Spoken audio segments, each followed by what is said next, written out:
Palu hakim diketuk. Aku kehilangan segalanya.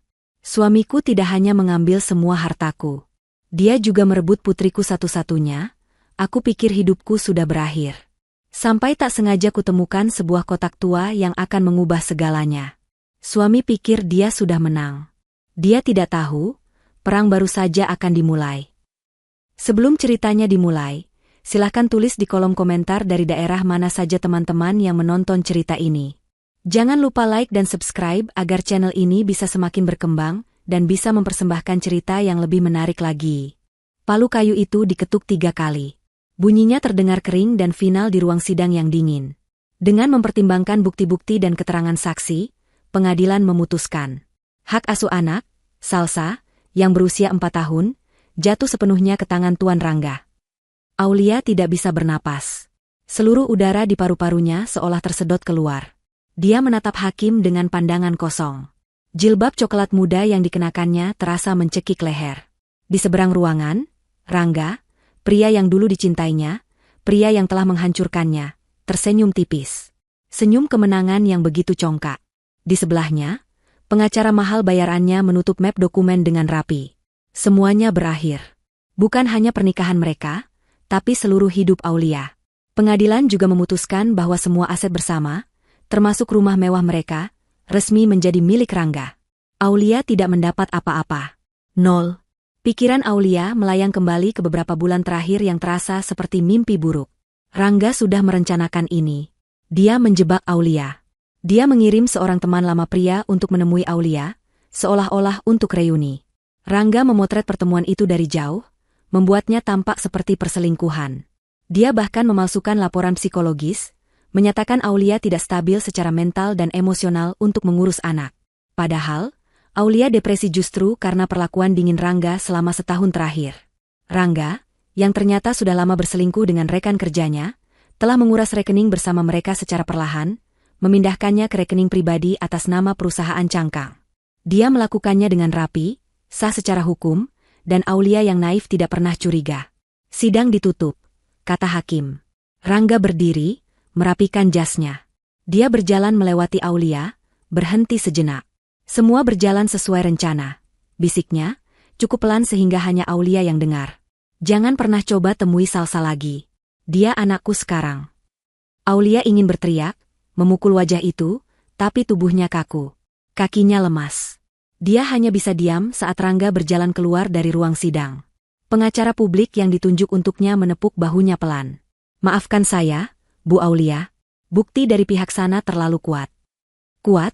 Karena bukti itu palsu dan direkayasa dengan sempurna.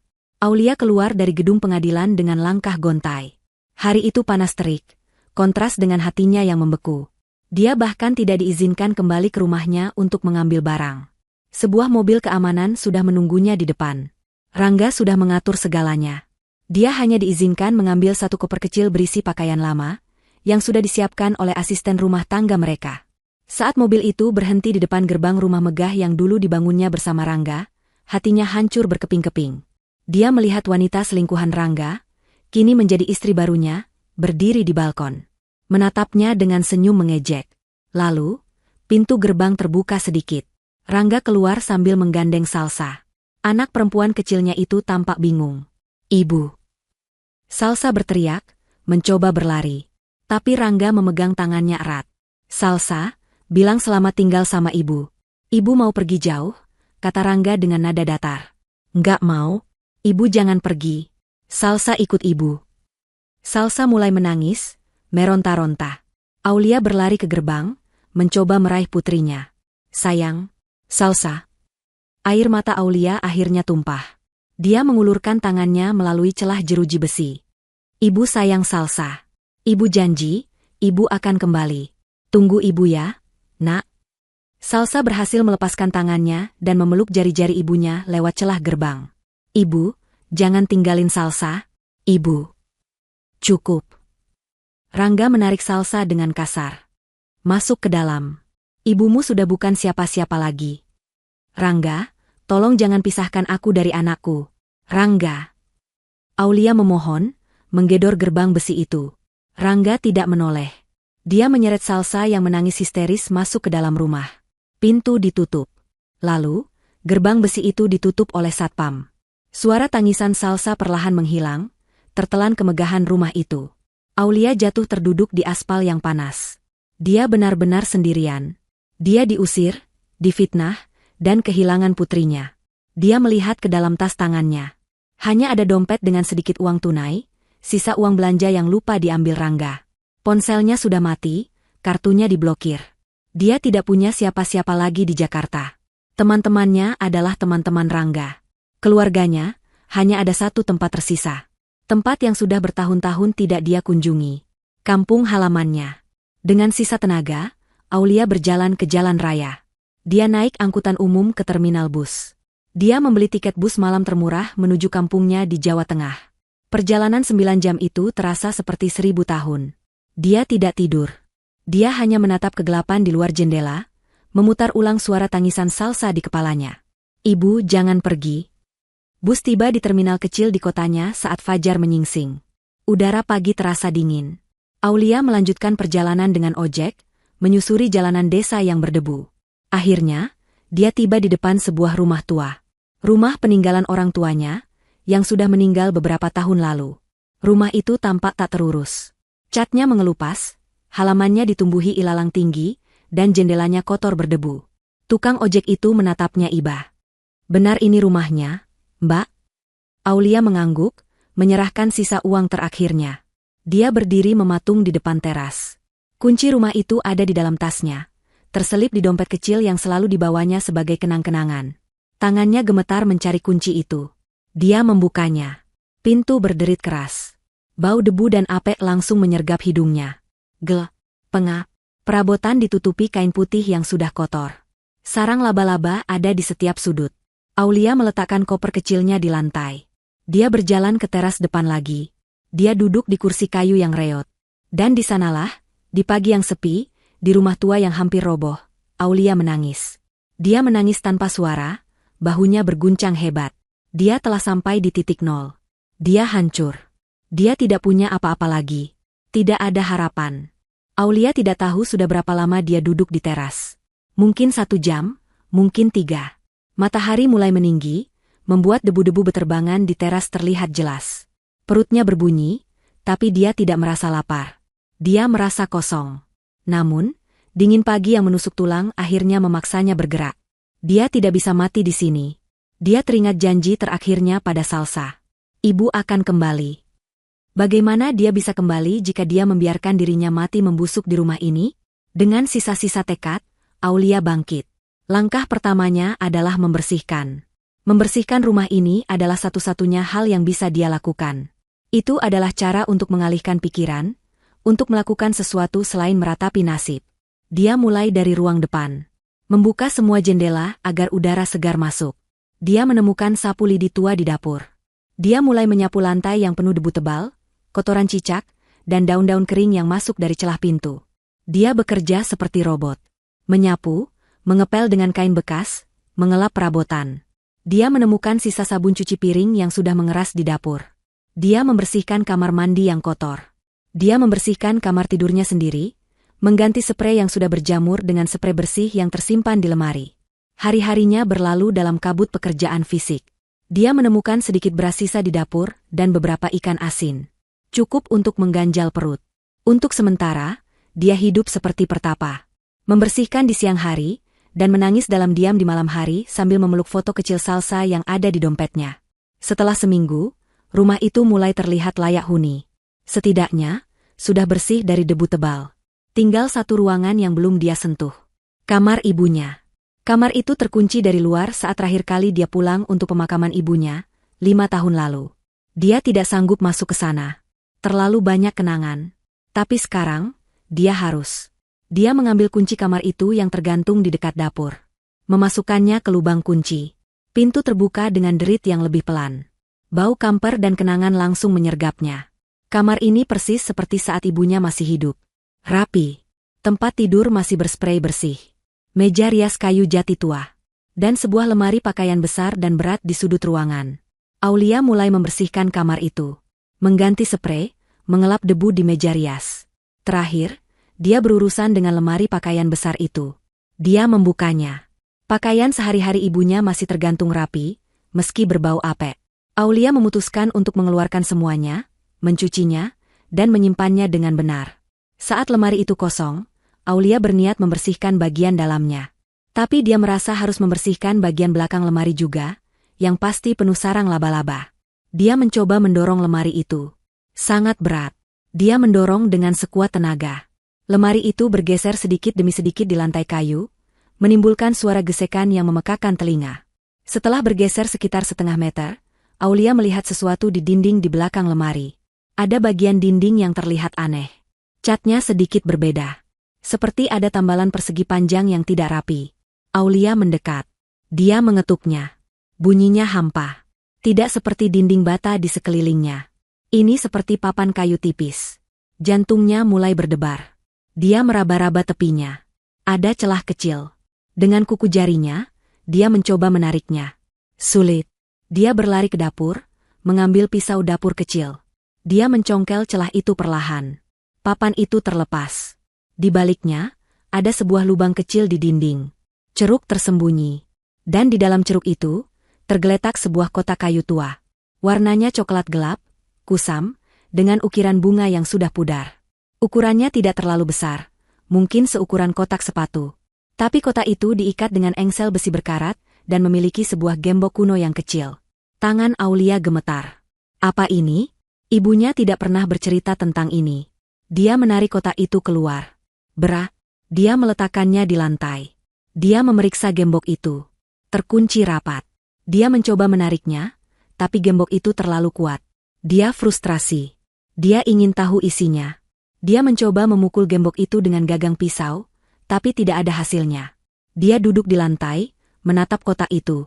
Kenapa ibunya menyembunyikannya? Tiba-tiba, dia teringat sesuatu. Ibunya memiliki sebuah kotak perhiasan kecil di atas meja rias. Kotak itu selalu terkunci, dan ibunya bilang kuncinya hilang. Tapi Aulia curiga. Ibunya adalah orang yang sangat teliti. Aulia beralih ke meja rias. Dia membuka laci-lacinya. Kosong. Hanya ada sisir tua dan beberapa bedak. Lalu dia melihat kotak perhiasan beludru merah yang sudah pudar itu. Dia mengambilnya. Terkunci. Aulia membalik-balik kotak perhiasan itu. Dia menekan-nekan bagian bawahnya. Dia teringat, dulu ibunya pernah memperbaiki engsel lemari dengan satu set obeng kecil. Dia mencari obeng itu di laci. Ketemu. Dia menggunakan obeng minus yang paling kecil untuk mencongkel engsel kotak perhiasan itu. Dengan sedikit usaha, engsel itu lepas. Tutupnya terbuka. Isinya hanya beberapa bros tua dan peniti jilbab. Aulia kecewa. Tapi dia tidak menyerah.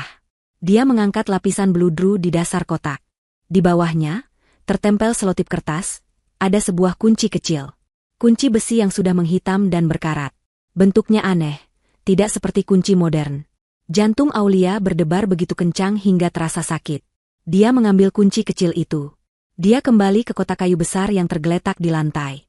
Tangannya gemetar hebat. Dia memasukkan kunci berkarat itu ke lubang gembok kuno. Rasanya seret. Dia memutarnya pelan. Ayolah. Bisik Aulia. Dia memutarnya lagi, sedikit lebih kuat. Terdengar suara, krek, dari karat yang patah. Lalu, dengan satu putaran terakhir, klik. Bunyi itu terdengar begitu nyaring di kamar yang sunyi. Gembok itu terbuka. Aulia menarik napas dalam-dalam. Dia melepaskan gembok itu. Dia memegang tutup kotak kayu itu. Dia ragu sejenak. Apa yang akan dia temukan? Emas? Perhiasan? Dia membuka tutup kotak itu perlahan. Matanya terbelalak. Tubuhnya mulai gemetar hebat. Bukan emas. Bukan permata.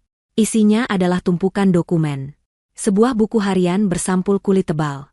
Beberapa sertifikat tanah. Dan sebuah benda modern yang tampak aneh di antara barang-barang tua itu, sebuah drive USB kecil. Aulia mengambil buku harian itu. Itu adalah buku harian ibunya. Dia membuka halaman pertama. Tulisan tangan ibunya yang rapi menyambutnya. Untuk putriku, Aulia. Jika kau membaca ini, berarti aku sudah tiada. Dan kemungkinan besar, kau sedang dalam masalah besar karena suamimu, Rangga. Aulia tersentak. Dia membalik halaman demi halaman. Ibunya sudah tahu. Ibunya sudah melihat sifat asli Rangga sejak awal. Dia terus membaca, aku tidak pernah percaya padanya. Aku tahu dia mengincar warisan keluargamu. Dia pikir keluarga kita hanya petani miskin. Dia tidak tahu bahwa kakekmu meninggalkan banyak hal untukmu. Aku sudah mengamankan sebagian besar sebelum kau menikah dengannya. Aulia menemukan dokumen di dalam kotak. Sertifikat tanah di beberapa lokasi strategis atas nama Aulia, yang disembunyikan ibunya. Bukti transfer bank yang menunjukkan ibunya pernah meminjamkan modal besar pada Rangga di awal usaha mereka, pinjaman yang tidak pernah diakui atau dikembalikan Rangga. Dan perjanjian pranikah asli, yang menyatakan bahwa semua warisan dari pihak Aulia akan tetap menjadi milik Aulia, dokumen yang dulu diberitahu Rangga telah hilang sebelum pernikahan. Tubuhnya gemetar tak terkendali. Ini adalah segalanya. Ini adalah amunisi. Lalu, dia melihat USB itu. Apa isinya? Komputer satu-satunya di rumah itu adalah laptop tua milik ibunya yang tersimpan di lemari. Aulia mengambilnya, meniup debunya. Dia butuh beberapa saat untuk menyalakannya. Laptop itu lemot, tapi masih berfungsi. Dia mencolokkan USB itu. Hanya ada satu folder. Di dalamnya, ada beberapa file rekaman audio. Aulia mengklik file pertama. Terdengar suara. Suara yang sangat dia kenal. Itu suara Rangga. Tenang saja. Setelah aku menikahinya, semua aset keluarganya yang kuno itu akan jadi milikku. Ibunya yang kolot itu tidak akan bisa menghalangi. Setelah aku dapatkan modalnya, perusahaanku besar, wanita kampung itu akan aku tendang. Kau hanya perlu bersabar sedikit lagi, sayang. Itu suara Rangga, sedang berbicara di telepon. Mungkin dengan selingkuhannya. Direkam oleh ibunya. Aulia tidak tahu bagaimana caranya, tapi ibunya berhasil melakukannya. Aulia terduduk lemas di lantai. Air mata kembali mengalir, tapi ini bukan air mata kesedihan. Ini air mata amarah yang membara. Ibunya telah memberinya senjata. Dari balik kuburnya, ibunya telah memberinya kesempatan kedua. Aulia menutup laptop itu. Dia menatap semua bukti di depannya. Hidupnya belum berakhir. Ini bukan titik nol. Ini adalah titik awal. Dia teringat wajah sombong Rangga di pengadilan. Dia teringat tangisan putrinya, Salsa. Rangga, bisik Aulia di kamar yang sepi itu, suaranya serak dan dingin. Akan kubuat kau membayar semuanya. Akan kurebut kembali Salsa. Akan kurebut kembali semua milikku. Kau akan menyesal. Kau akan menyesal telah menghancurkanku. Api dendam dan harapan baru saja dinyalakan dari dalam kotak tua peninggalan ibunya. Perang baru akan dimulai. Aulia tidak tidur malam itu. Dia juga tidak tidur keesokan harinya. Dia duduk bersila di lantai kamar ibunya yang dingin, dengan isi kotak tua itu tersebar di sekelilingnya. Jendela kamar terbuka, membiarkan angin malam masuk, tapi Aulia tidak merasakan dingin. Yang dia rasakan hanyalah api. Api amarah yang membara, dingin, dan sangat fokus. Dia membaca buku harian ibunya berulang kali. Halaman demi halaman, dia menyerap setiap kata. Ini bukan sekadar buku harian biasa. Ini adalah kronik pertempuran senyap yang telah dilancarkan ibunya sendirian, demi melindunginya. Aulia membaca bagaimana ibunya pertama kali bertemu Rangga. Dia terlalu menawan, tulis ibunya. Mata seorang pria yang terlalu menawan seringkali menyembunyikan kekosongan. Dan dia terlalu banyak bertanya tentang tanah keluarga kita. Dia pikir kita bodoh, petani desa yang duduk di atas emas tapi tidak tahu cara menggunakannya. Ibunya ternyata tidak pernah tinggal diam. Jauh sebelum Aulia menikah, ibunya diam-diam pergi ke kota. Dia tidak menemui pengacara mahal. Dia menemui teman lama almarhum ayahnya, seorang pria bernama Raharjo. Seseorang yang dia percayai integritasnya. Aku menyuruh Pak Raharjo membuat perjanjian pranikah yang akan melindungi Aulia, tulis ibunya. Bukan perjanjian biasa, tapi perjanjian yang mengikat semua warisan tanah dan aset pusaka agar tidak bisa disentuh oleh siapapun, bahkan oleh Aulia sendiri, tanpa persetujuan wali, yaitu aku.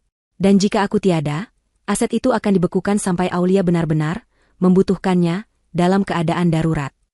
Rangga jelas tahu tentang ini. Dia pasti marah. Buku harian itu menjelaskan. Rangga menolak menandatanganinya. Dia bilang itu penghinaan. Aku bilang, kalau begitu jangan nikahi putriku. Dia terdiam selama seminggu. Lalu, Rangga kembali dengan senyum palsunya. Dia membawa perjanjian pranikah versinya sendiri, yang dibuat oleh pengacara mewahnya. Jauh lebih tipis, penuh celah hukum, yang intinya membagi keuntungan masa depan dari aset warisan itu. Aku pura-pura setuju, tulis ibunya. Aku menandatangani versinya di depan Aulia, agar putriku bahagia. Tapi sehari sebelumnya, Aku dan Pak Raharjo sudah mendaftarkan perjanjian yang asli secara sah di notaris. Rangga tidak pernah tahu. Dia pikir perjanjianku yang asli sudah disobek. Dia meremehkanku. Aulia gemetar.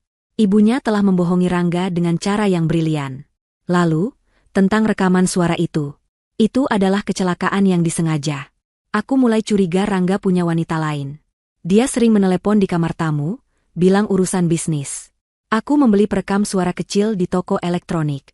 Aku tidak tahu cara menyadap telepon, tapi aku tahu cara meletakkan perekam di bawah tempat tidur. Aku hanya ingin bukti perselingkuhan. Apa yang ibunya dapatkan jauh lebih buruk, dan jauh lebih baik. Rekaman itu bukan tentang wanita. Itu tentang uang. Itu adalah percakapan Rangga dengan rekan konspiratornya, mungkin pengacaranya sendiri. Membual tentang bagaimana dia akan menguras aset Aulia begitu ibunya tiada. Bagaimana dia akan memanipulasi Aulia untuk menandatangani surat kuasa penjualan tanah, dan bagaimana dia akan mencampakkan Aulia setelah wanita kampung itu tidak berguna lagi. Ibunya pasti hancur mendengarnya. Hari itu, tulis ibunya, aku tahu aku tidak akan membiarkan dia menang. Tapi aku juga tidak bisa memberitahu Aulia. Putriku sedang dibutakan cinta. Jika aku memberitahunya, dia akan membela suaminya, dan aku akan kehilangan putriku. Jadi, aku memilih jalan lain. Aku mengumpulkan amunisi. Amunisi itu adalah dokumen-dokumen legal di dalam kotak. Aulia memeriksanya satu persatu. Dia bukan lagi Aulia yang naif. Dia membaca setiap klausul dengan mata seorang prajurit. Pertama, perjanjian pranikah asli. Diaktakan notaris, bermeterai, sah. Menetapkan kepemilikan tunggal Aulia atas 8 bidang tanah warisan. Rangga tidak punya hak sepeser pun. Kedua, sertifikat tanah. Bukan hanya sertifikat biasa. Ibunya, dengan bantuan Pak Raharjo, telah diam-diam mengubah status tanah-tanah pertanian itu menjadi tanah komersial. Lokasinya strategis, di pinggir jalan raya provinsi yang akan dibangun. Nilainya sekarang bukan lagi ratusan juta. Ini miliaran. Rangga, dalam keserakahannya, hanya fokus pada rumah mewah di Jakarta dan rekening bank bersama. Dia tidak tahu bahwa dia hanya mengambil remah-remah, sementara roti utamanya tersembunyi dengan aman. Ketiga, dan ini adalah mahakaryanya. Sebuah perjanjian utang piutang. Aulia ingat samar-samar. Dulu, Rangga ingin memulai perusahaan teknologi. Dia butuh modal besar. Ibunya menjual sebidang tanah kecil untuk memberinya modal. Rangga bilang itu adalah hadiah dari ibu mertua yang baik. Kenyataannya, ibunya tidak menjual tanah itu. Dia menggadaikannya ke bank dan memberikan uang itu pada Rangga dalam bentuk pinjaman resmi. Dokumen di depan Aulia adalah buktinya. Perjanjian pinjaman modal usaha. Dan di dalamnya, ada satu klausul kecil yang ditulis dalam bahasa hukum yang rumit. Rangga pasti tidak membacanya dengan teliti. Klausul itu menyatakan, apabila pihak peminjam, Rangga, gagal melakukan pembayaran pokok pinjaman setelah 5 tahun sejak perjanjian ini ditandatangani, maka seluruh modal yang ditanamkan akan otomatis terkonversi menjadi saham perusahaan atas nama pemberi pinjaman, Ibu Aulia, setara dengan 70% kepemilikan. Aulia memeriksa tanggalnya. Perjanjian itu ditandatangani 5,5 tahun yang lalu. Rangga tidak pernah membayarnya sepeser pun. Dia lupa. Dia pikir itu uang cuma-cuma dari ibu mertua yang bodoh. Secara hukum, sejak 6 bulan lalu, 70% perusahaan Rangga, perusahaan yang dia gunakan untuk menghancurkan Aulia, perusahaan yang menopang gaya hidup mewahnya, bukanlah miliknya. Perusahaan itu milik Aulia. Aulia tertawa. Tawa itu terdengar serak dan asing di telinganya. Dia tertawa terbahak-bahak di kamar yang berdebu itu. Dia menangis sambil tertawa. Dia baru saja diberi bom atom oleh ibunya. Buku harian itu berakhir dengan satu kalimat terakhir. Aku titipkan semua ini pada takdir. Aku sudah lelah. Kanker ini menggerogoti tubuhku, tapi dia tidak bisa menggerogoti cintaku padamu, Aulia. Jika kau membaca ini, temui Pak Raharjo. Dia akan tahu apa yang harus dilakukan. Jaga cucuku, Salsa. Jadilah kuat, putriku. Lebih kuat dariku. Aulia akhirnya berhenti tertawa. Dia menghapus air matanya. Depresinya lenyap. Rasa putus asanya menguap. Yang tersisa hanyalah resolusi yang dingin membekukan. Dia tidak akan hanya mengambil kembali apa yang menjadi miliknya. Dia akan mengambil semuanya. Dia melihat tumpukan dokumen itu. Dia memiliki apa? Dia tahu mengapa. Sekarang dia membutuhkan bagaimana. Dia berdiri. Dia berjalan ke kamar mandi, membasuh wajahnya. Dia menatap pantulan dirinya di cermin tua yang retak. Mata yang bengkak karena menangis kini menatap balik dengan ketajaman yang baru. Dia bukan lagi Aulia yang hancur. Dia adalah pelaksana wasiat ibunya. Dia adalah pembalas dendam yang dipersenjatai dengan kebenaran. Dia kembali ke kamar ibunya. Di dalam sampul belakang buku harian itu, terselip selembar kartu nama tua yang sudah menguning. Raharjo Rekan. Kantor Hukum. Lengkap dengan alamat dan nomor telepon. Aulia mengambil ponselnya, yang layarnya sudah retak. Dia tidak punya pulsa untuk menelepon. Dia harus menemuinya langsung. Dia harus pergi ke kota. Dia mengemasi semua dokumen, USB, dan buku harian itu kembali ke dalam kotak. Dia menyembunyikan kotak itu di bawah tumpukan sprei di lemari. Dia mengambil satu-satunya perhiasan yang tersisa padanya. Sebuah gelang emas tipis pemberian ibunya saat dia lulus kuliah, yang dia sembunyikan di dalam lipatan jilbab di kopernya. Besok pagi, dia akan menjual gelang ini. Uang itu akan menjadi modal pertamanya. Modal untuk membeli tiket bus. Modal untuk memulai perang. Pasar kota kecil itu ramai. Aulia, dengan jilbab sederhana yang sedikit kusam, berjalan dengan tujuan pasti ke sebuah toko emas tua. Dia tidak menawar. Dia menjual gelang emas tipis itu. Uang yang didapatnya tidak banyak, tapi cukup. Cukup untuk tiket bus pulang pergi ke kota tempat Pak Raharjo praktek, dan cukup untuk makan selama beberapa hari. Dia naik bus antar kota selama 3 jam. Perjalanan itu terasa sangat berbeda dari perjalanan kepulangannya ke kampung. Dulu dia melarikan diri, sekarang dia sedang berburu. Kantor Pak Raharjo tidak seperti firma hukum Rangga yang berkilauan di gedung pencakar langit Jakarta. Kantor ini terletak di sebuah ruko tua berlantai 2, di jalan yang tidak terlalu ramai. Catnya sedikit mengelupas, dan papan namanya bertuliskan, Raharjo Rekan, dengan huruf yang sudah pudar. Di dalamnya remang-remang, penuh dengan tumpukan map dan buku-buku hukum tebal yang sepertinya lebih tua dari Aulia sendiri. Seorang sekretaris paruh baya menatapnya dari balik kacamata. Cari siapa, Mbak? Saya ingin bertemu dengan Pak Raharjo. Ini sangat penting. Sudah ada janji? Bapak sedang sibuk, katanya ketus. Tolong sampaikan pada beliau, ini dari Aulia. Putri almarhumah ibu. Aulia menyebut nama lengkap ibunya. Sekretaris itu mengangkat alis, tapi dia masuk ke ruangan dalam. Beberapa detik kemudian, dia keluar. Silakan masuk. Bapak akan menemui Anda. Aulia melangkah masuk. Ruangan itu berbau kertas tua dan kopi. Seorang pria tua, mungkin berusia akhir 60-an, duduk di belakang meja kayu jati besar yang penuh berkas.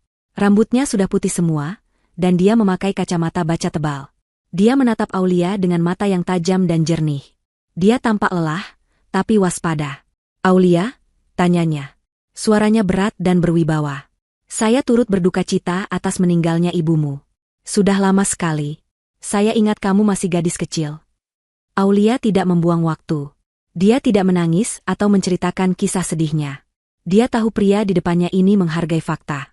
Selamat siang, Pak Raharjo. Ibu saya menyuruh saya menemui Anda jika terjadi sesuatu. Aulia meletakkan tas jinjingnya di meja. Dia tidak membawa kotaknya, dia hanya membawa isinya, dibungkus plastik dengan rapi. Dia mengeluarkannya satu persatu. Buku harian. Perjanjian pranikah asli. Sertifikat tanah. Perjanjian utang piutang. Dan terakhir, USB kecil. Mata Pak Raharjo membelalak saat melihat dokumen-dokumen itu. Tangannya yang sedikit gemetar mengambil perjanjian pranikah asli. Ya Tuhan, bisiknya. Jadi ibumu benar-benar menyimpannya. Dia wanita yang luar biasa. Dia sudah melihat ini semua akan terjadi. Dia ditipu, Pak, kata Aulia, suaranya datar dan dingin. Saya kehilangan segalanya. Rumah saya, tabungan saya. Dan yang terpenting, putri saya, Salsa. Hak asuhnya diambil oleh mantan suami saya, Rangga. Pak Raharjo menatap Aulia. Dia melihat wanita di depannya bukan lagi gadis kecil yang dia ingat. Dia melihat baja di matanya. Rangga, desis Pak Raharjo. Saya ingat nama itu. Ibumu tidak pernah menyukainya. Pak Raharjo mengambil perjanjian utang piutang. Dia membacanya dengan teliti. Semakin lama dia membaca, semakin lebar senyum tipis yang tersungging di bibirnya. Anak muda sombong itu, gumamnya. Dia menandatangani hukuman matinya sendiri. Dia tidak membaca klausul konversi saham. Perjanjian itu sudah jatuh tempo 6 bulan lalu, kata Aulia. Benar, kata Pak Raharjo, matanya berbinar. Secara hukum, Nona Aulia, kamu adalah pemilik 70% dari perusahaan bajingan itu. Saya mau lebih, Pak. Saya mau semuanya kembali. Dan saya mau putri saya. Kita akan urus itu, kata Pak Raharjo. Dia menatap USB itu. Apa ini? Amunisi terakhir, kata Aulia. Pak Raharjo mencolokkan USB itu ke laptop tuanya. Dia memasang headphone. Aulia menunggu dalam diam. Dia melihat ekspresi Pak Raharjo berubah dari penasaran, menjadi kaget, lalu menjadi marah besar. Wajahnya memerah. Dia melepas headphone itu dengan kasar. Kurang ajar, geramnya. Pria ini, dia bukan hanya penipu. Dia iblis. Wanita kampung itu akan aku tendang? Dia meremehkan ibumu. Dia meremehkanmu. Pak Raharjo berdiri, berjalan mondar-mandir di ruangannya yang sempit. Dia tampak bersemangat, seperti seorang jenderal tua yang dipanggil kembali untuk satu pertempuran terakhir. Baik, Aulia. Ini bukan lagi kasus perceraian biasa. Ini perang, katanya. Dan kita tidak akan menyerang dari depan. Itu bodoh. Rangga punya pengacara mahal. Mereka akan mengulur waktu di pengadilan sampai kau kehabisan uang. Lalu apa rencana kita? Tanya Aulia. Kita akan menyerang dari dua sisi, kata Pak Raharjo, matanya menyala. Serangan finansial dan serangan hukum.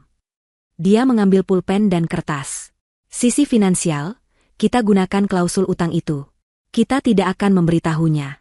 Kita akan lakukan pengambil alihan secara diam-diam. Saya punya teman, auditor forensik yang sangat andal. Kita akan masukkan dia ke perusahaan Rangga dengan alasan sebagai perwakilan investor baru yang memegang saham ibumu.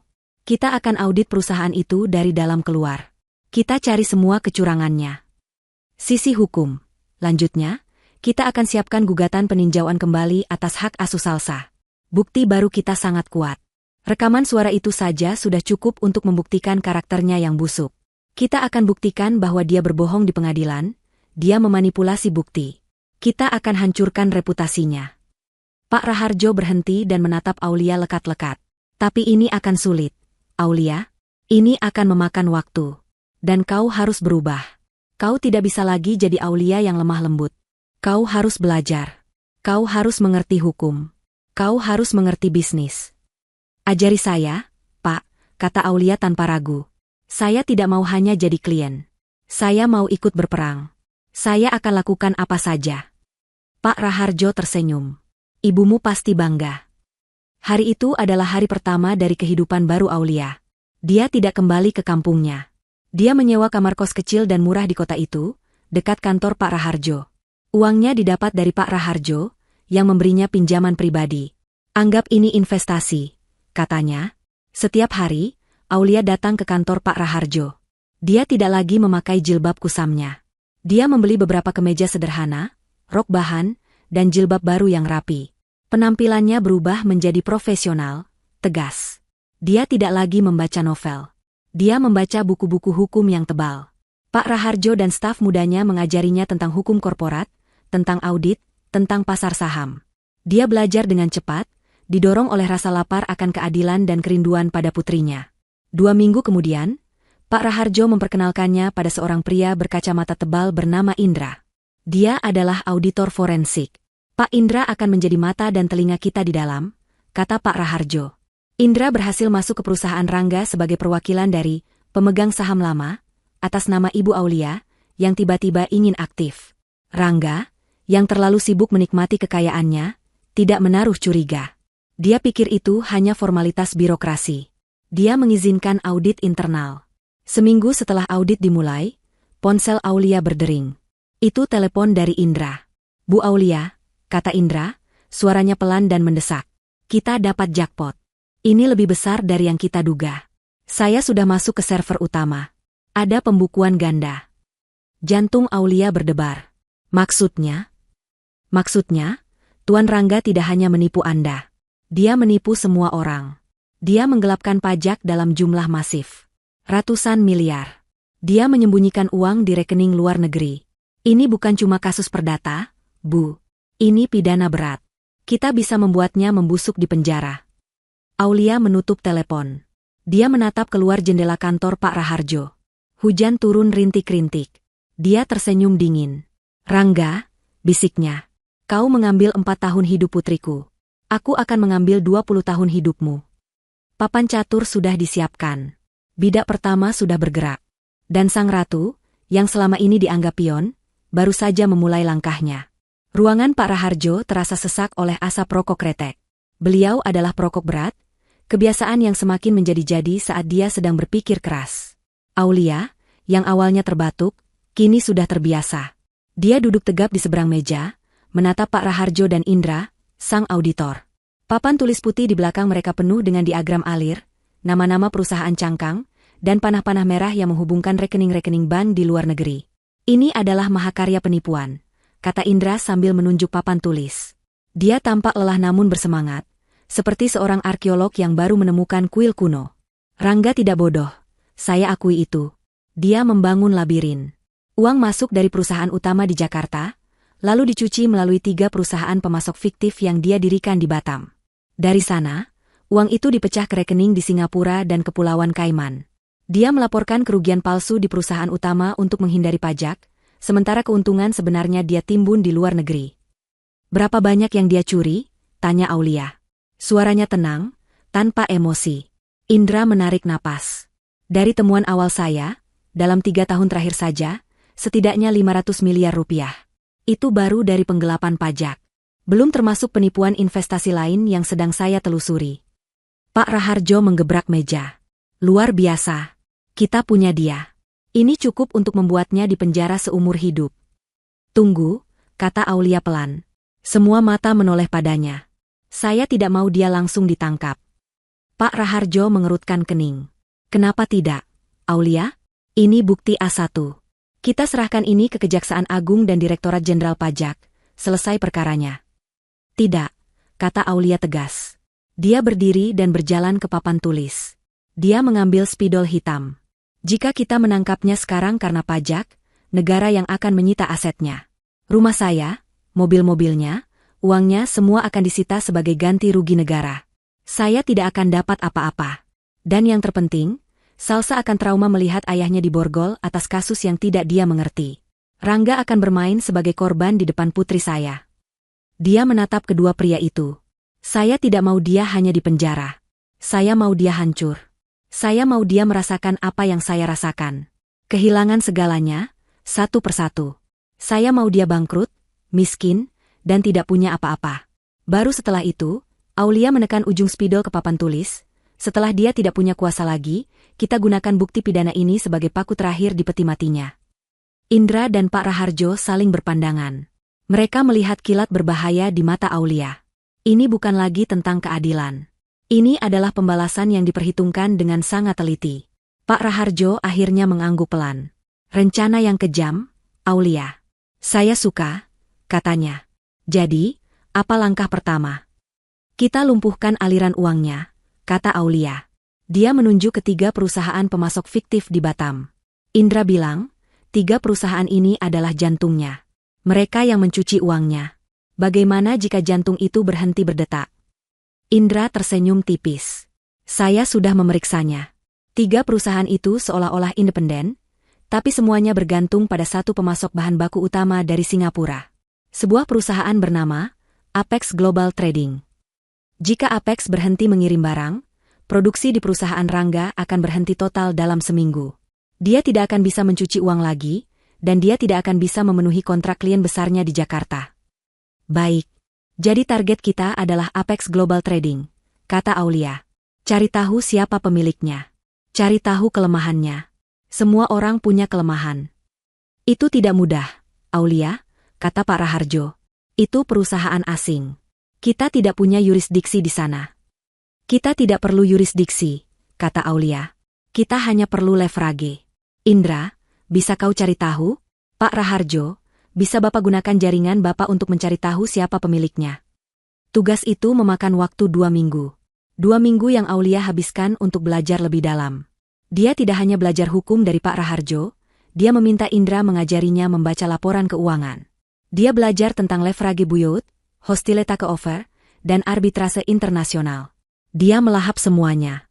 Malam hari, dia kembali ke kamar kosnya yang sempit, memandangi foto Salsa di ponselnya, dan memantapkan hatinya. Akhirnya, Indra kembali dengan kabar. Pemilik Apex Global Trading adalah seorang pria bernama David Lim. Pengusaha Singapura generasi kedua. Dia bersih. Tidak ada skandal, tidak ada utang.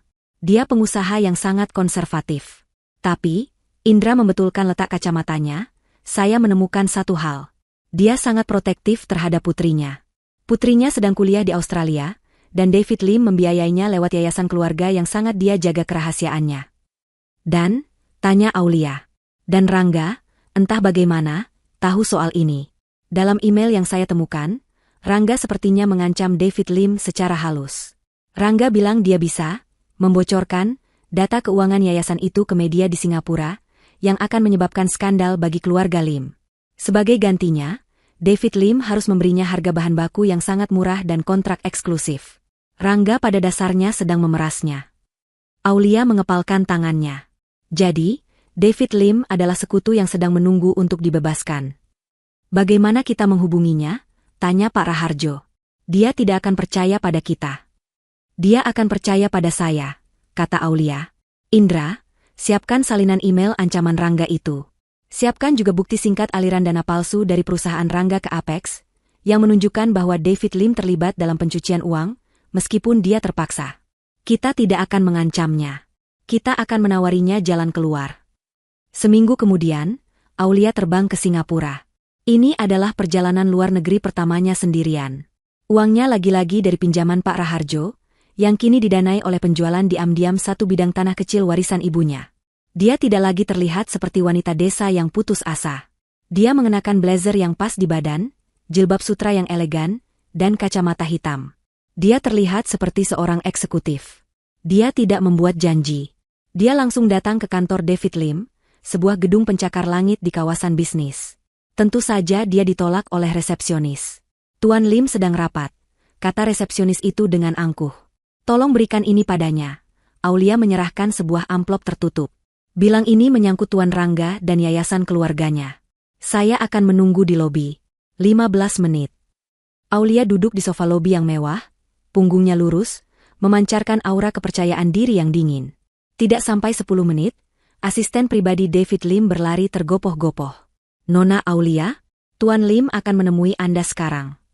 David Lim adalah pria berusia 50-an, wajahnya tegang dan penuh kecurigaan. Siapa Anda? Apa mau Anda? Aulia duduk di seberangnya di ruang rapat yang mewah. Saya adalah orang yang akan membebaskan Anda dari Rangga, katanya tenang. Dia meletakkan 2 map di atas meja. Map pertama adalah salinan email ancaman Rangga pada Anda. Saya tahu dia memeras Anda. Wajah David Lim memucat. Map kedua, lanjut Aulia, adalah bukti bagaimana Rangga menggunakan perusahaan Anda untuk mencuci uang haramnya. Tanpa sepengetahuan Anda atau mungkin dengan sepengetahuan Anda, saya tidak peduli. Tapi ini cukup untuk membuat otoritas moneter Singapura membekukan seluruh aset Anda. Anda mengancam saya? Desis David Lim. Tidak, kata Aulia, mencondongkan tubuhnya ke depan. Saya menawarkan Anda pilihan. Pilihan pertama, Anda tidak melakukan apa-apa. Dalam beberapa bulan ke depan, saya akan menghancurkan Rangga. Dan saat dia jatuh, dia akan menyeret semua orang bersamanya, termasuk Anda. Yayasan putri Anda akan jadi santapan media. Aulia berhenti sejenak, membiarkan ancaman itu meresap. Pilihan kedua, Anda membantu saya. Anda dan saya punya musuh yang sama. Apa yang Anda inginkan? Tanya David Lim, suaranya serak. Sederhana. Saya ingin Anda menghentikan semua pengiriman bahan baku ke perusahaan Rangga. Hari ini, sekarang juga. Itu melanggar kontrak. Dia bisa menuntut saya. Dia tidak akan bisa menuntut, kata Aulia. Karena pada saat yang sama, auditor saya akan menemukan ketidakberesan dalam pembukuan Rangga. Saya akan memicu audit pajak besar-besaran padanya. Dia akan terlalu sibuk menyelamatkan dirinya sendiri daripada menuntut Anda. Begitu dia lumpuh, Anda bebas. Saya akan memberikan Anda dokumen ini, Aulia menunjuk map kedua, dan Anda bisa memberikannya pada pihak berwajib sebagai bukti bahwa Anda adalah korban penipuan Rangga. Anda akan jadi saksi, bukan tersangka. David Lim menatap Aulia lama. Dia melihat wanita di depannya bukanlah wanita biasa.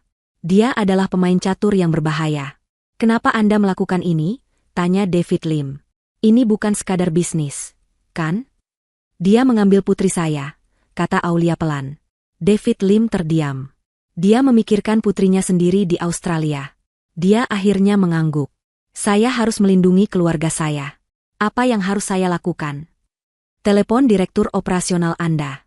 Katakan ada masalah kontaminasi di pabrik. Hentikan semua pengiriman ke Indonesia atas alasan force majeure. Segera. David Lim mengangkat gagang telepon. Aulia duduk tenang, mendengarkan David Lim memberikan perintah yang akan menjadi awal dari kehancuran Rangga. Setelah telepon ditutup, David Lim menatap Aulia. Sudah selesai. Ini baru permulaan, kata Aulia sambil berdiri. Dia tidak mengambil kembali map-map itu. Terima kasih atas kerjasamanya, Tuan Lim. Suatu hari nanti, kita mungkin bisa berbisnis dengan cara yang benar. Aulia berjalan keluar dari gedung itu, kembali ke bandara. Saat pesawatnya lepas landas meninggalkan Singapura, dia tersenyum. Langkah kuda pertama telah berhasil. Jantung finansial Rangga baru saja berhenti berdetak. Sekarang, saatnya membuat kepalanya pusing. Rangga sedang berada di penthouse mewahnya, merayakan sesuatu. Istri barunya, Rina, sedang memamerkan tas Hermes terbaru yang baru saja dibelinya. Hidup terasa sempurna. Perusahaannya berjalan mulus. Uang mengalir deras dari aset-aset ilegalnya, dan dia sudah melupakan Aulia, wanita kampung yang dia tendang begitu saja. Salsa, putrinya, sedang bersama pengasuh di kamar lain. Rangga jarang menemuinya, anak itu hanyalah trofi kemenangannya atas Aulia. Lalu, ponselnya berdering. Itu telepon dari manajer pabriknya di Batam. Pak Rangga, gawat, Apex Global menghentikan semua pengiriman. Mereka bilang ada kontaminasi bahan baku. Semua lini produksi kita berhenti. Rangga terbatuk. Sampanyanya hampir tumpah. Apa maksudmu berhenti? Paksa mereka. Kita punya kontrak. Tidak bisa, Pak. Mereka pakai klausul force majeure. Ini bisa memakan waktu berminggu-minggu. Klien kita di Jakarta sudah menelepon, menanyakan pesanan mereka. Rangga membanting gelasnya. Cari pemasok lain. Siapapun, bayar berapapun harganya. Dia menghabiskan sisa hari itu dengan berteriak di telepon. Tapi hasilnya nihil. Apex Global adalah pemasok eksklusif. Mencari pemasok baru dengan kualitas yang sama akan memakan waktu berbulan-bulan, bukan berminggu-minggu. Klien terbesarnya, sebuah perusahaan multinasional, mengancam akan memutus kontrak dan menuntut ganti rugi miliaran rupiah. Rangga tidak tahu bahwa ini baru permulaan. 2 hari kemudian, saat dia sedang pusing 7 keliling mencari solusi, seorang asistennya masuk ke ruangannya dengan wajah pucat. Pak, ada surat panggilan dari Direktorat Jenderal Pajak. Pajak. Rangga tertawa. Pajakku bersih. Aku membayar konsultan terbaik untuk mengurusnya. Ini bukan pemeriksaan rutin, Pak. Ini audit investigasi penuh. Mereka bilang mereka mendapat laporan anonim tentang ketidakberesan pembukuan di perusahaan kita. Dunia Rangga serasa berputar. Audit investigasi? Laporan anonim? Siapa yang berani? Di saat yang sama, di kantor Pak Raharjo yang sederhana, Aulia, Pak Raharjo, dan Indra sedang menatap layar laptop. Indra telah merilis laporan anonim itu, hanya sebagian kecil dari temuan besarnya. Cukup untuk memicu alarm di kantor pajak. Dia panik sekarang, kata Indra sambil menyeruput kopinya. Produksi berhenti, dan petugas pajak datang di saat bersamaan. Dia akan membuat kesalahan. Bagus, kata Aulia. Sekarang, saatnya serangan ketiga. Pak Raharjo, apakah gugatannya sudah siap? Pak Raharjo tersenyum, menunjukkan setumpuk dokumen tebal di mejanya. Gugatan peninjauan kembali atas putusan perceraian dan hak asuh anak. Nomor registrasinya baru keluar pagi ini. Apa isinya? Tanya Aulia. Isi pertamanya, kata Pak Raharjo, kita menuntut pembatalan pembagian harta Gonogini, berdasarkan temuan perjanjian pranikah asli yang Anda temukan kembali. Kita klaim bahwa perjanjian yang digunakan Rangga di pengadilan dulu adalah palsu atau setidaknya tidak sah. Dia akan melawannya, kata Aulia. Tentu saja. Tapi yang kedua ini, Pak Raharjo menepuk dokumen itu, adalah bomnya. Kita menuntut hak asuh Salsa dikembalikan pada Anda, berdasarkan bukti baru. Rekaman suara itu?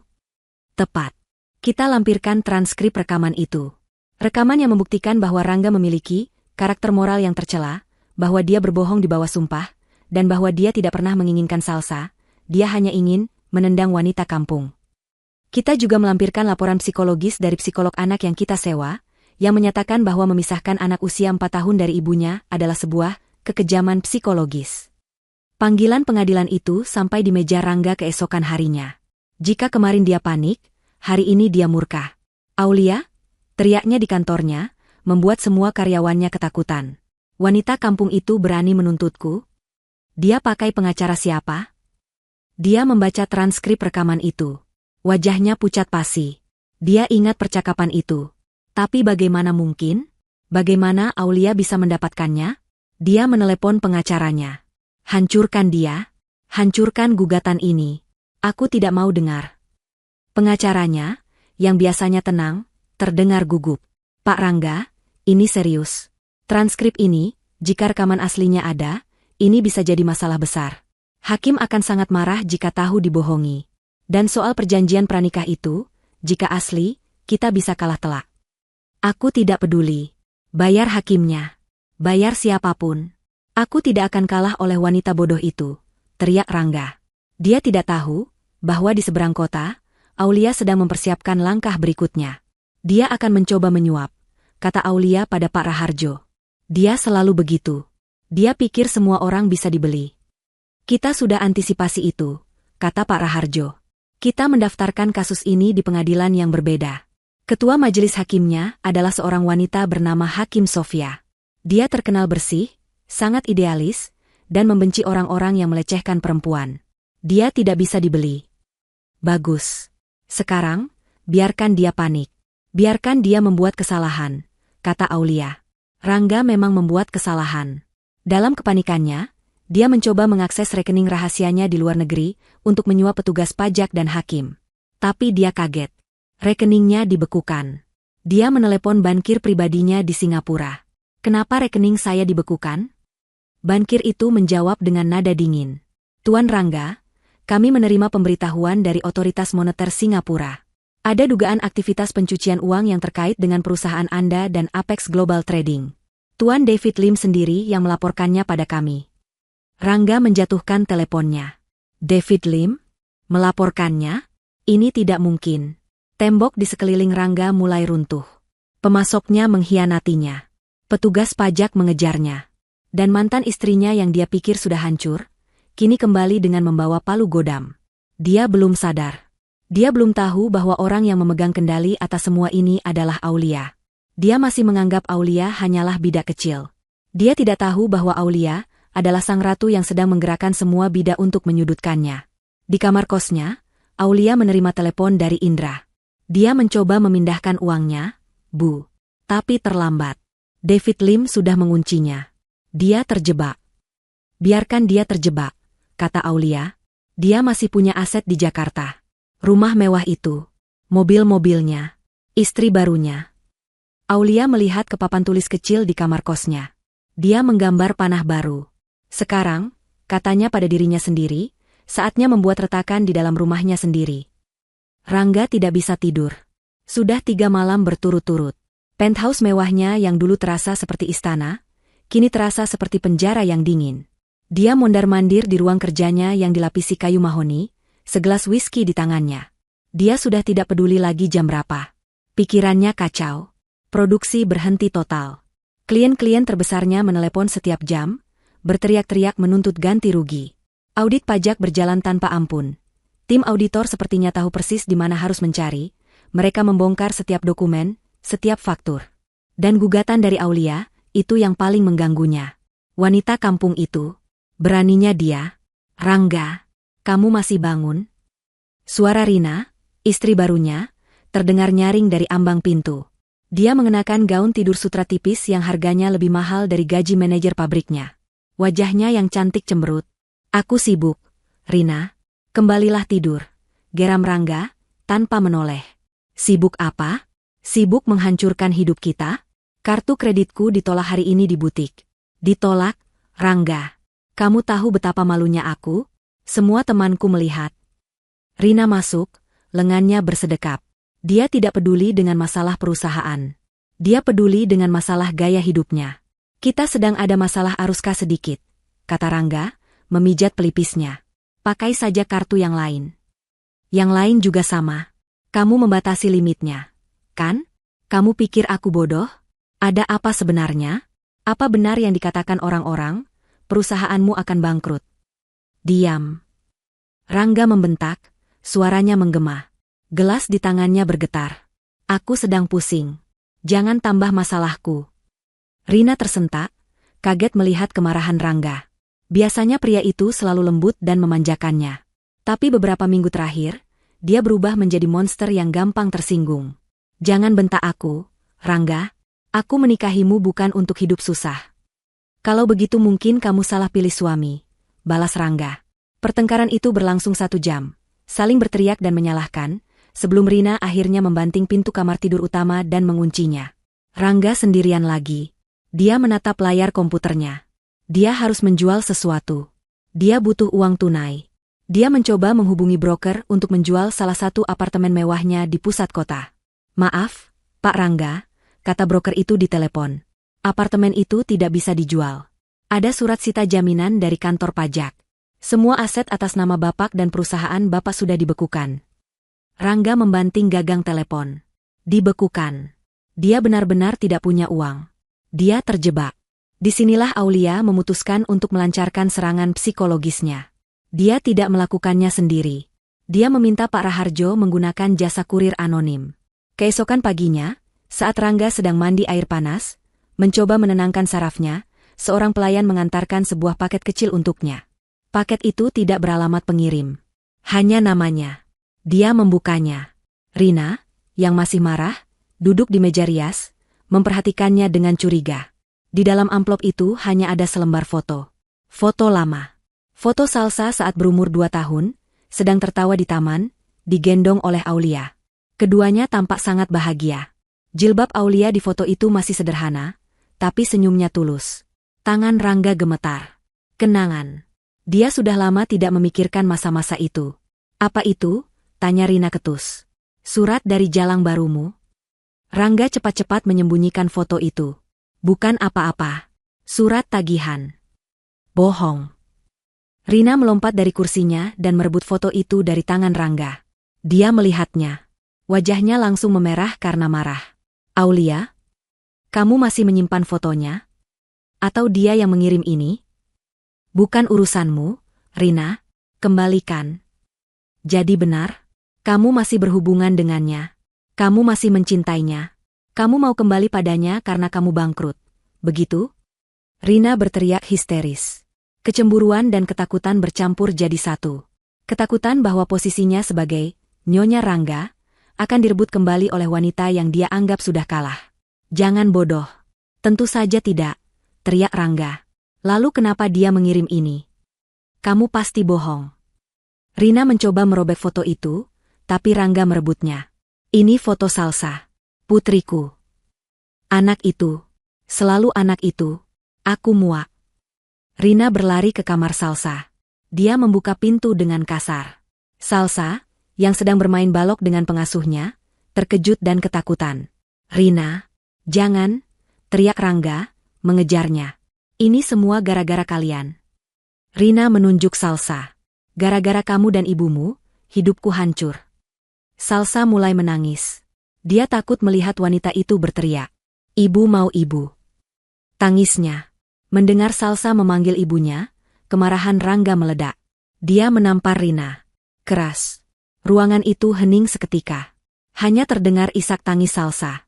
Rina memegang pipinya, matanya terbelalak kaget. Dia menatap Rangga dengan kebencian murni. Kamu memukulku, desisnya. Demi wanita kampung itu? Rina tidak berkata apa-apa lagi. Dia berbalik, berjalan keluar kamar Salsa, masuk ke kamar utama, dan membanting pintu. Kali ini, Rangga tahu kuncinya tidak akan terbuka dengan mudah. Rangga terduduk di lantai, kepalanya di antara kedua tangannya. Pengasuh itu dengan ketakutan memeluk Salsa yang menangis. Ini adalah kekacauan. Hidupnya berantakan. Foto itu, satu foto sederhana, telah meledakkan bom waktu di dalam rumah tangganya. Dan Aulia tahu itu akan terjadi. Dia tahu Rina adalah wanita yang dangkal dan pencemburu. Minggu berikutnya adalah neraka. Rina tidak mau bicara padanya. Mereka tinggal satu atap tapi seperti orang asing. Pengacara Rangga menelepon.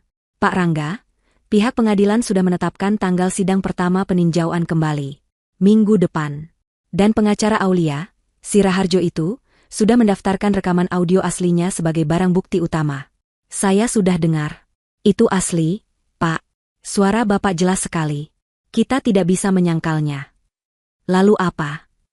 Kita kalah? Kita akan coba bilang rekaman itu didapat secara ilegal. Tapi hakimnya, Hakim Sofia, beliau sangat pro perempuan. Ini akan sangat sulit, Pak. Sangat sulit. Rangga merasa tercekik. Dia harus keluar. Dia butuh udara. Dia mengambil kunci mobil sportnya.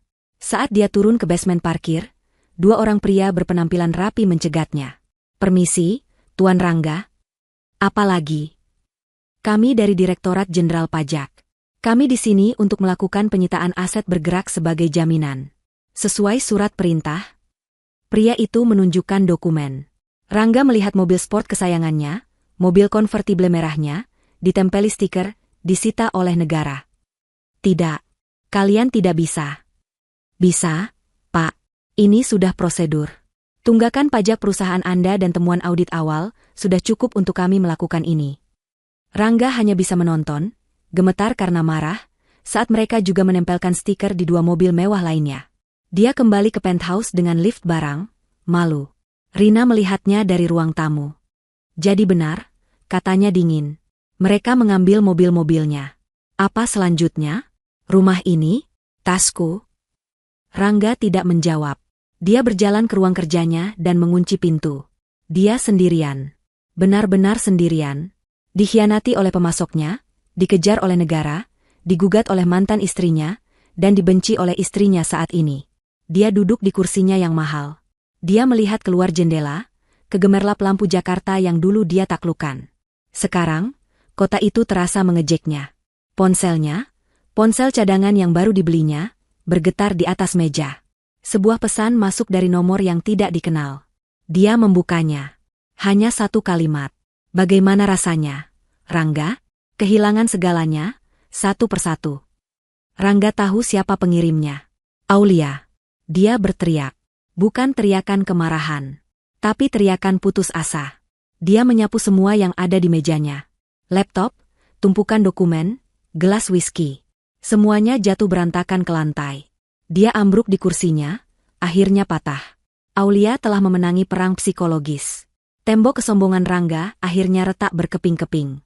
Kehancuran Rangga tidak datang seperti gerimis. Kehancuran itu datang seperti badai topan, serentak dari segala penjuru, persis seperti yang telah direncanakan Aulia. Pagi hari setelah dia menerima pesan dari Aulia, telepon bisnisnya berdering.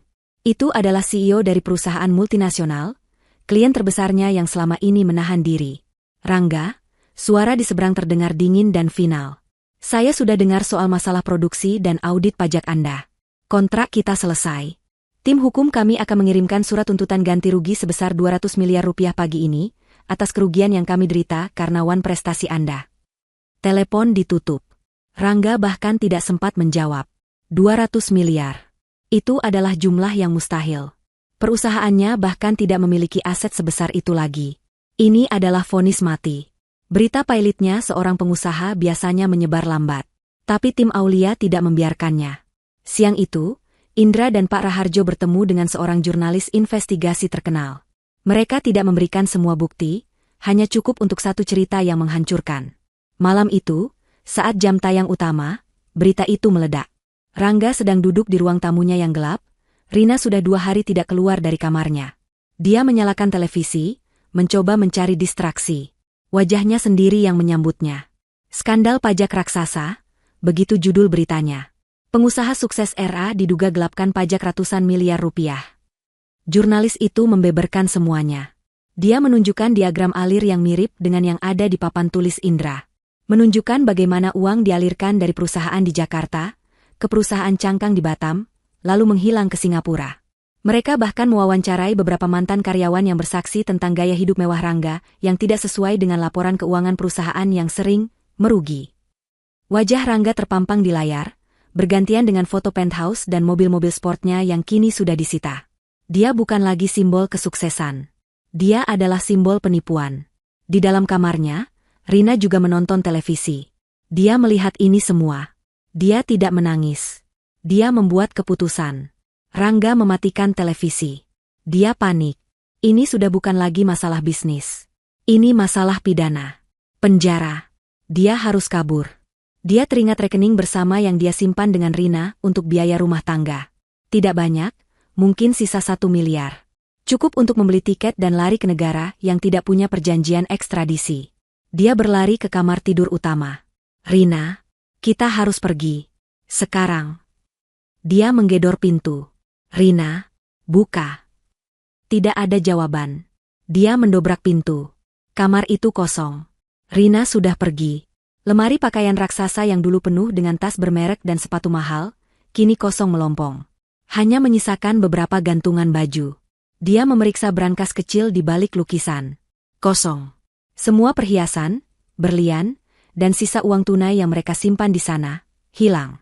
Di atas tempat tidur, tergeletak selembar kertas catatan dari hotel mewah. Rangga, aku tidak menikahimu untuk jadi istri narapidana. Aku tidak bisa hidup miskin. Semua yang kuambil ini anggap saja sebagai kompensasi atas tamparanmu dan kebohonganmu. Jangan cari aku. Selamat tinggal. Rangga tertawa. Tawa yang kering dan getir. Ditinggalkan. Sama seperti dia meninggalkan Aulia. Bedanya, Aulia pergi dengan 1 koper pakaian bekas. Rina pergi dengan miliaran rupiah perhiasan dan uang tunai. Karma memang ironis. Dia baru saja akan menelepon pengacaranya, merencanakan pelarian, saat teleponnya berdering. Itu dari sekretarisnya yang masih setia. Pak, Bapak harus ke kantor. Sekarang, para pemegang saham minoritas, mereka mengadakan rapat umum pemegang saham luar biasa. Mereka mau melengsarkan Bapak. Rangga tertegun. 30% sisa sahamnya dipegang oleh beberapa investor kecil yang selama ini diam. Sekarang mereka bergerak. Aku akan ke sana, teriaknya. Ini adalah kesempatan terakhirnya. Mungkin dia bisa meyakinkan mereka, menjual sisa aset, menyelamatkan apa yang tersisa. Dia tiba di kantornya. Lobi penuh dengan jurnalis yang sudah menunggu, mencium bau darah. Dia menerobos mereka, didorong dan diteriaki pertanyaan. Benar Anda menggelapkan pajak, Pak? Kemana istri Anda kabur? Dia masuk ke ruang rapat. Para pemegang saham minoritas sudah duduk. Wajah mereka penuh amarah. Rangga, Anda menghancurkan kami, teriak salah satu dari mereka. Perusahaan ini hancur. Investasi kami nol. Tenang, tenang, kata Rangga, mencoba menguasai diri. Kita bisa selamatkan ini. Kita jual aset. Aset apa yang mau dijual? Teriak yang lain. Semuanya sudah disita pajak. Kalau begitu, Rangga kehabisan kata-kata. Permisi. Sebuah suara tenang memotong keributan itu. Pintu ruang rapat terbuka. Pak Raharjo masuk, tenang dan berwibawa, membawa sebuah tas kerja dari kulit. Di belakangnya, Aulia berdiri. Aulia mengenakan setelan blazer biru tua yang rapi dan jilbab senada. Wajahnya tenang, matanya dingin. Dia menatap lurus ke arah Rangga. Rangga membeku. Aulia, apa yang kamu lakukan di sini? Para pemegang saham bingung. Siapa ini? Pak Raharjo berjalan ke depan meja. Selamat pagi, Bapak-bapak sekalian. Saya Raharjo, pengacara. Izinkan saya memperkenalkan klien saya, Nona Aulia. Beliau hadir di sini sebagai pemegang saham mayoritas baru perusahaan ini. Keheningan total. Apa? Rangga berteriak. Omong kosong apa ini? Aku pemiliknya. Pak Raharjo membuka tasnya dan membagikan dokumen ke semua orang. Ini adalah perjanjian utang piutang asli, yang ditandatangani oleh Tuan Rangga 5,5 tahun lalu dengan almarhumah ibu dari klien saya. Pinjaman modal usaha. Pak Raharjo menunjuk klausul konversi saham. Perjanjian ini sudah jatuh tempo 6 bulan lalu. Utang tidak pernah dibayar. Sesuai klausul ini, 70% saham perusahaan secara otomatis terkonversi menjadi milik ahli waris pemberi pinjaman, yaitu Nona Aulia. Wajah Rangga pucat seperti mayat. Dia ingat perjanjian itu. Dia ingat menganggapnya sebagai lelucon. Ini tidak sah. Ini penipuan, teriak Rangga. Ini sangat sah, Tuan Rangga. Sudah disahkan notaris, kata Pak Raharjo. Klien saya, Nona Aulia, sekarang mengendalikan perusahaan ini. Dan sebagai langkah pertamanya, beliau akan melikuidasi perusahaan ini, menjual sisa-sisa asetnya yang tidak disita untuk membayar pesangon karyawan, dan... Pak Raharjo belum selesai bicara saat pintu ruang rapat kembali terbuka.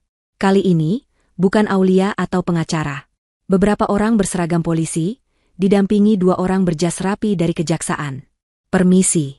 Siapa di antara Anda Tuan Rangga?" kata jaksa itu dengan suara berat. Semua mata menunjuk Rangga. "Tuan Rangga," kata jaksa itu, melangkah maju. "Berdasarkan bukti yang kuat dari audit Direktorat Jenderal Pajak dan laporan pencucian uang dari Singapura, Anda ditahan atas tuduhan penggelapan pajak, penipuan korporat, dan tindak pidana pencucian uang." Seorang petugas polisi mengeluarkan borgol. Rangga tidak bisa bergerak. Ini akhir. Semuanya terjadi begitu cepat. "Tidak. Anda tidak bisa, saya dijebak." Dia meracau. "Anda punya hak untuk diam," kata petugas itu, memborgol tangan Rangga di belakang punggungnya. Para jurnalis di luar pintu, yang mendengar keributan, menyerbu masuk. Kilatan kamera menyala membabi buta. Mereka merekam semuanya. Wajah angkuh Rangga yang kini penuh ketakutan. Suara borgol yang diklik. Saat dia digiring keluar, Rangga melewati Aulia. Dia berhenti sejenak. Matanya memohon. "Aulia, tolong aku minta maaf." Aulia hanya menatapnya. Wajahnya datar. Dia tidak mengatakan apa-apa. Tidak ada ampun di matanya. Hanya ada keadilan yang dingin. "Bawa dia," kata jaksa. Rangga didorong melewati kerumunan jurnalis. Dia berteriak, menyangkal, tapi suaranya tenggelam oleh kilatan kamera. Dia didorong masuk ke mobil polisi. Saat duduk di kursi belakang yang sempit dan pengap, dia menoleh ke jendela. Di seberang jalan, di depan gedung yang dulu menjadi miliknya, dia melihat Aulia keluar. Aulia tidak menatapnya lagi. Dia sedang menelepon, mungkin Pak Raharjo di sebelahnya. Dia tampak tenang, seolah baru saja menyelesaikan rapat bisnis biasa. Pintu mobil polisi dibanting. Rangga tahu, dia sudah tamat. Dia telah kehilangan perusahaannya, istrinya, kekayaannya, kebebasannya. Semuanya. Persis seperti yang diinginkan Aulia. Ruang sidang kali ini terasa berbeda. Udaranya tidak lagi dingin dan menindas. Bagi Aulia, udara di ruangan ini terasa hangat oleh harapan. Dia duduk tegap di kursi penggugat. Jilbab biru tua yang serasi dengan blazernya terpasang sempurna. Wajahnya tenang, matanya jernih, menatap lurus ke meja hakim. Dia bukan lagi korban yang gemetar, dia adalah seorang pejuang yang datang untuk mengambil kembali apa yang menjadi haknya. Di seberang ruangan, di kursi pesakitan, duduklah Rangga. Kontrasnya begitu menusuk. Dia tidak lagi mengenakan jas mahal yang licin. Dia mengenakan seragam tahanan berwarna oranye kusam. Wajahnya yang dulu angkuh kini tirus, janggutnya tumbuh tak terurus, dan matanya kosong. Dia diborgol. Di sebelahnya duduk seorang pengacara muda yang ditunjuk oleh negara, yang tampak kewalahan membolak-balik tumpukan dokumen yang diserahkan Pak Raharjo. Hakim Sofia, seorang wanita parubaya yang berwibawa dengan tatapan mata yang tajam, mengetuk palu. Sidang peninjauan kembali atas putusan nomor 301 PDTG 2024 tentang hak asuh anak atas nama Salsa, dengan ini dibuka dan dinyatakan terbuka untuk umum. Pak Raharjo berdiri. Dia tidak meninggikan suaranya. Dia berbicara dengan jelas, lugas, dan penuh wibawa. Yang Mulia Hakim Ketua Majelis.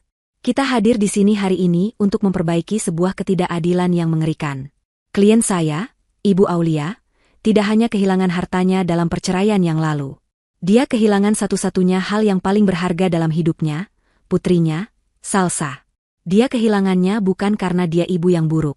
Dia kehilangannya karena dia adalah korban dari penipuan yang keji, manipulasi yang terencana, dan kebohongan di bawah sumpah yang dilakukan oleh mantan suaminya, Tuan Rangga. Rangga sedikit bergerak di kursinya. "Bohong." Desisnya pelan. "Diam, terdakwa," bentak Hakim Sofia. "Lanjutkan, pengacara Raharjo." "Terima kasih, Yang Mulia," Pak Raharjo melanjutkan. Di sidang sebelumnya, Tuan Rangga memenangkan hak asuh dengan 2 alasan utama. Pertama, dia menuduh klien saya tidak stabil secara mental. Kedua, dia menuduh klien saya melakukan perselingkuhan. Kedua tuduhan itu adalah kebohongan besar. Pak Raharjo mengangkat sebuah map. "Kami telah mengajukan bukti baru. Bukti yang tidak dapat disangkal. Pertama, kami ajukan perjanjian pranikah asli yang disembunyikan oleh Tuan Rangga. Ini membuktikan niat buruk Tuan Rangga untuk menguasai harta klien saya sejak awal. Dia mengambil jeda, lalu menatap lurus ke arah hakim. Dan kedua, bukti yang paling menghancurkan. Bukti yang akan menunjukkan pada pengadilan ini karakter asli dari pria yang menuntut hak asuh seorang anak perempuan. Pak Raharjo memberi isyarat kepada staf pengadilan. Yang mulia, kami mohon izin untuk memutar barang bukti audio. Ini adalah rekaman percakapan Tuan Rangga, yang direkam secara diam-diam oleh almarhumah ibu klien saya, jauh sebelum perceraian terjadi. Almarhumah curiga suaminya berselingkuh, tapi dia menemukan sesuatu yang jauh lebih gelap. Hakim Sofia mengangguk. Izin diberikan. Ruang sidang hening. Staf menekan tombol play pada pemutar audio. Suara Rangga yang angkuh dan sombong memenuhi ruangan. Jelas dan tidak terbantahkan. Tenang saja. Setelah aku menikahinya, semua aset keluarganya yang kuno itu akan jadi milikku. Ibunya yang kolot itu tidak akan bisa menghalangi. Setelah aku dapatkan modalnya, perusahaanku besar, wanita kampung itu akan aku tendang. Aulia menutup matanya.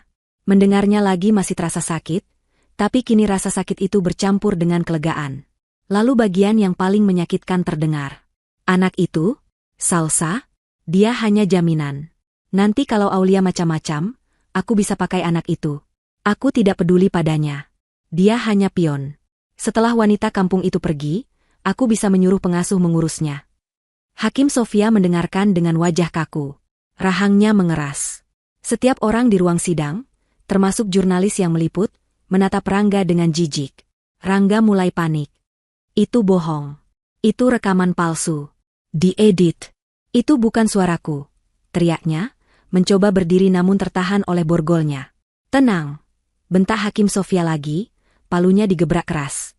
Duduk. Anda akan diberi kesempatan bicara nanti. Rangga jatuh kembali ke kursinya, gemetar hebat. Pak Raharjo mematikan rekaman. Yang mulia, pria yang baru saja Anda dengar suaranya. Pria yang menyebut putrinya sendiri, pion. Pria yang menyebut ibu dari anaknya, wanita kampung yang akan ditendang. Apakah ini pria yang pantas kita berikan kepercayaan untuk membesarkan seorang anak perempuan? Pak Raharjo berjalan kembali ke mejanya. Belum lagi, Yang mulia. Tuan Rangga saat ini ditahan atas tuduhan penggelapan pajak, penipuan, dan pencucian uang. Dia tidak punya rumah. Dia tidak punya penghasilan. Dia terancam hukuman puluhan tahun penjara. Dia telah kehilangan semua hak moral dan legal untuk disebut sebagai seorang ayah. Cukup, kata Hakim Sofia. Suaranya dingin. Dia menatap pengacara negara di sebelah Rangga. Apa ada yang ingin Anda sampaikan untuk membela klien Anda? Pengacara muda itu berdiri dengan gugup. Yang mulia, kami tidak dapat memverifikasi keaslian rekaman itu pada saat ini. Saya sudah memverifikasinya, potong Hakim Sofia. Tim forensik pengadilan telah memeriksa audio ini semalam. Ini asli, 100% cocok dengan suara Tuan Rangga. Pengacara itu pucat. Dia duduk kembali. Dia tidak punya apa-apa lagi. Tuan Rangga, kata Hakim Sofia, kini menatap lurus ke arah Rangga. Ada yang ingin Anda sampaikan sebelum saya mengambil keputusan? Rangga mengangkat kepalanya. Matanya merah. Dia tidak lagi sombong. Dia putus asa. Dia menatap Aulia. Aulia, tolong aku minta maaf. Dia terisak. Aku hilaf. Aku dibutakan uang. Jangan lakukan ini padaku. Jangan ambil Salsa. Dia putriku satu-satunya. Aulia, tolong. Aulia hanya menatapnya. Dia tidak bergeming. Dia teringat perpisahannya dengan Salsa di depan gerbang. Dia teringat dirinya yang menangis di bus malam. Dia teringat rumah tua yang dingin. Dia teringat bisikan Rangga di pengadilan pertama. Semua berjalan sesuai rencana. Kini, Aulia yang memegang kendali. Dia tidak menjawab. Dia membiarkan keheningan menjadi jawabannya. Hakim Sofia menarik napas panjang. Dia mulai membacakan putusannya. Pengadilan telah memeriksa semua bukti baru yang diajukan. Berdasarkan bukti rekaman audio yang tidak terbantahkan, pengadilan menemukan bahwa Tuan Rangga telah melakukan kebohongan di bawah sumpah pada persidangan sebelumnya. Pengadilan menemukan bahwa Tuan Rangga telah memanipulasi fakta demi keuntungannya sendiri, dan menunjukkan karakter moral yang tercela. Pengadilan menemukan bahwa Tuan Rangga tidak memiliki niat baik dalam membesarkan putrinya, Salsa, dan hanya menggunakannya sebagai pion dalam sengketa perceraiannya. Pengadilan juga mempertimbangkan status Tuan Rangga saat ini sebagai terdakwa kasus pidana berat, yang membuatnya tidak layak secara finansial, lingkungan, dan moral untuk mengasuh seorang anak. Hakim Sofia mengangkat palunya. Matanya bertemu dengan mata Aulia. Ada sedikit senyum simpati di sana. Dengan ini, pengadilan memutuskan, 1. Membatalkan putusan hak asuh anak nomor 301 PDTG 2024. 2. Menetapkan hak asuh penuh dan tunggal atas anak bernama Salsa, usia 4 tahun, jatuh ke tangan ibu kandungnya, Nona Aulia. Palu diketuk. Keras. Final. Aulia menarik napas dalam-dalam. Air mata menggenang di pelupuk matanya, tapi tidak tumpah. Dia berhasil. Tidak. Tidak. Rangga mengamuk di kursinya. Aulia, kamu akan menyesal. Kamu tidak bisa lakukan ini. Salsa anakku. Anakku. Petugas, bawa terdakwa keluar, perintah Hakim Sofia. 2 orang petugas keamanan menyeret Rangga yang meronta-ronta keluar dari ruang sidang. Teriakannya menggema di koridor sebelum akhirnya menghilang. Aulia berdiri. Pak Raharjo menjabat tangannya. Selamat, Aulia. Sudah selesai. Ibu Anda pasti sangat bangga. Terima kasih, Pak, bisik Aulia. Terima kasih untuk segalanya. Sekarang apa? Tanya Pak Raharjo. Aulia menoleh ke arah pintu keluar. Wajahnya melembut. Amarah dan dendam yang selama ini mendorongnya perlahan mencair, digantikan oleh kerinduan yang luar biasa. Sekarang, katanya dengan suara bergetar. Saya mau menjemput putri saya. Perjalanan menuju kantor dinas sosial terasa lebih lama dari 9 jam perjalanan busnya dulu ke kampung. Aulia mencengkeram kemudi mobil sewaan yang dipinjamkan Pak Raharjo. Jantungnya berdebar sangat kencang hingga dia takut dadanya akan meledak. Dia sudah memenangkan semua pertempuran. Dia telah menghancurkan Rangga. Dia telah mendapatkan kembali martabatnya. Tapi satu ketakutan terakhir masih mencengkeram hatinya. Bagaimana jika Salsa tidak mengingatnya? Sudah berbulan-bulan. Bagi seorang anak berusia 4 tahun, itu adalah waktu yang sangat lama. Bagaimana jika Rangga dan Rina telah meracuni pikirannya? Bagaimana jika Salsa membencinya? Dia memarkir mobil di depan gedung sederhana itu. Tangannya gemetar saat dia melepaskan sabuk pengaman. Pak Raharjo menawarinya untuk ikut, tapi Aulia menolak. Ini adalah momen yang harus dia hadapi sendirian.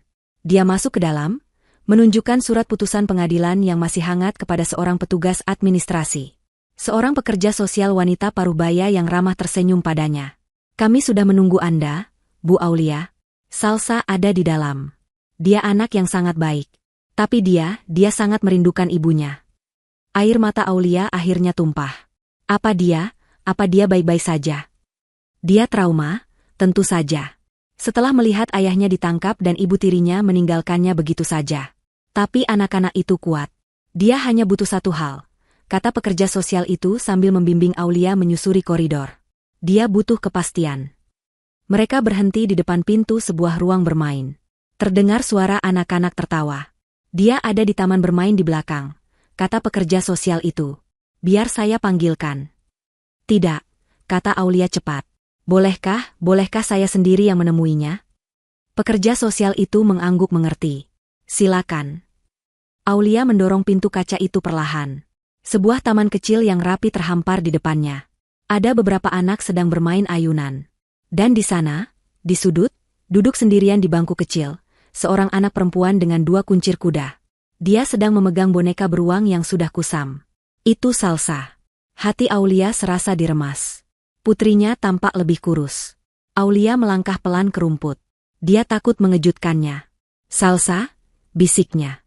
Anak perempuan itu mengangkat kepalanya. Matanya yang besar menatap Aulia. Dia membeku sejenak. Wajahnya menunjukkan kebingungan. Dia menatap Aulia lama, seolah mencoba mengingat mimpi yang sudah lama hilang. Aulia berlutut di atas rumput, membuka lengannya. Air mata mengalir deras di pipinya. Sayang, ini ibu. Mata Salsa membelalak. Pengenalan itu datang seperti kilat. Keraguan di wajahnya lenyap, digantikan oleh kelegaan yang luar biasa. Ibu. Salsa menjatuhkan bonekanya. Dia berlari. Dia berlari secepat kaki kecilnya bisa membawanya. Dia menabrak pelukan Aulia dengan keras, membuat mereka berdua hampir terjatuh. Ibu. Ibu kembali. Salsa menangis histeris, memeluk leher Aulia erat sekali, seolah takut ibunya akan menghilang lagi. Ibu di sini, sayang. Ibu di sini, Aulia terisak, memeluk putrinya erat-erat. Dia menciumi rambut Salsa, wajahnya tangannya. Ibu tidak akan pernah pergi lagi. Ibu janji. Ibu janji, nak. Salsa takut. Salsa sendirian? Ibu. Salsa nggak sendirian lagi. Ibu sudah di sini. Kita pulang, ya? Kita pulang ke rumah kita. Mereka berpelukan di sana, di atas rumput, menangis bersama selama beberapa menit. Itu adalah tangisan yang membersihkan semua rasa sakit, semua ketakutan, dan semua kerinduan selama berbulan-bulan. Aulia tidak kembali ke penthouse yang disita itu. Dia tidak mau. Tempat itu penuh kenangan buruk. Dia juga tidak kembali ke rumah tuanya di kampung, meski dia merenovasinya dengan indah. Tempat itu adalah tempat peristirahatan, bukan tempat memulai hidup baru. Dengan uang hasil likuidasi 70% saham perusahaan Rangga, dan hasil penjualan beberapa bidang tanah warisan ibunya yang nilainya meroket, Aulia kini menjadi wanita yang sangat kaya. Tapi dia tidak menghamburkannya. Dia membeli sebuah rumah baru di pinggir kota. Bukan rumah mewah yang megah, tapi rumah yang indah dan hangat. Rumah itu memiliki halaman belakang yang sangat luas, penuh dengan pohon buah-buahan dan taman bunga. Dia membeli perabotan yang nyaman, bukan yang mencolok. Dia membangun sebuah rumah pohon kecil untuk Salsa.